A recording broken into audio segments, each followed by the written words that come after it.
Yo guys, and welcome to my review of episode 33 of Yu-Gi-Oh! Go Rush. And finally, the Atachi curse has been broken. For those who don't know what the Atachi curse is, basically from 7th to Go Rush, an Atachi character has never won. And no, I'm not counting the duel where Mimi and Yugioh dueled each other, because, I mean, that's two Atachi characters, but yeah, it finally happened. I have seen a lot of people say that this was the only episode where they didn't want Manya to win, but, at least finally happened. As far as the duel goes, it was nothing special. I think we've had recently a lot better duels than this, but it was okay. One thing that is very cool that we haven't really had in a while is, during a duel, having a duel where you're actually at some point, you want the bad guy to win, right? Because we didn't see anything negative, right? Membei didn't seem like a very, evil person. The only thing evil about him that we know is that he's on the Great King of Terror's side. But everything else, I mean, he's just a guy who makes plastic figures, and yeah, it was really weird where, a duel where every single person was wanting Manya to win, just at some point became every single person wanting Manya to lose. I still wanted her to win just because of, everything, but still, it was really weird for them to actually have a villain that you, at some point at least, you don't want to lose, I guess, is the main point here. So, yeah, that was really nice. The plot twist of the Lug being the person who wrote that Mr. Universe manga was interesting.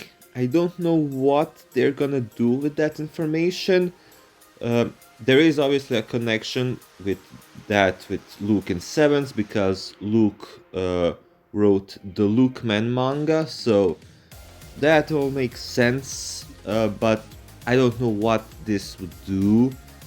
I guess this kind of confirms that the Great King of Terror is like, 80 million years old, but apart from that, I don't know what plot point is going to be so important about this. Obviously, the main takeaway from this episode was Yuga, or the Yuga variant. I personally kind of think it was Yuga just because of a specific thing.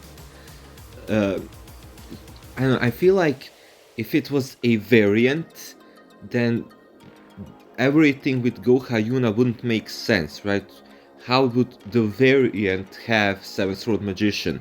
If it was a variation of 7th Road, just like the Lugs, the Dragirs, then sure, but it was literally 7th Road Magician, and the fact that he is probably the person that Yuna took Udious's dual disc to, and who told Yuna to bring the dual disc back.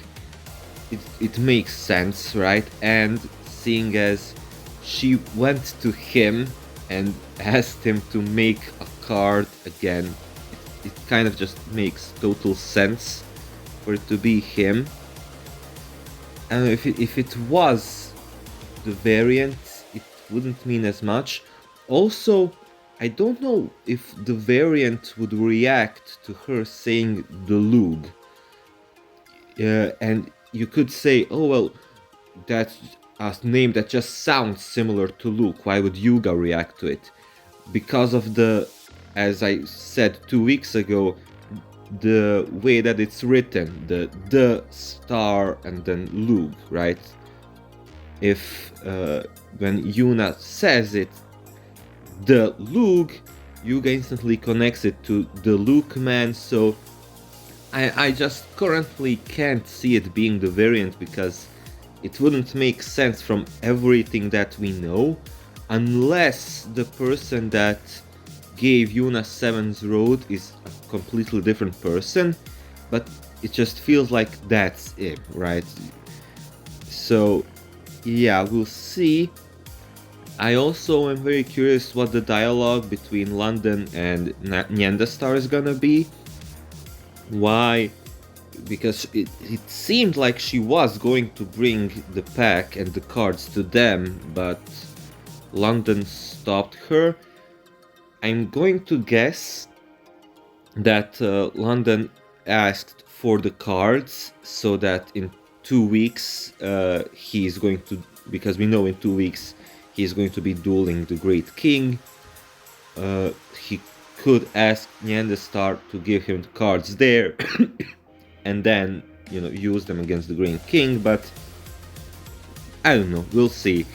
But yeah, as always guys, tell me your guys' thoughts in the comments. Do you think this is the look, the Yuga variant, or if it's just Yuga? And yeah, I guess I'll see you guys next week.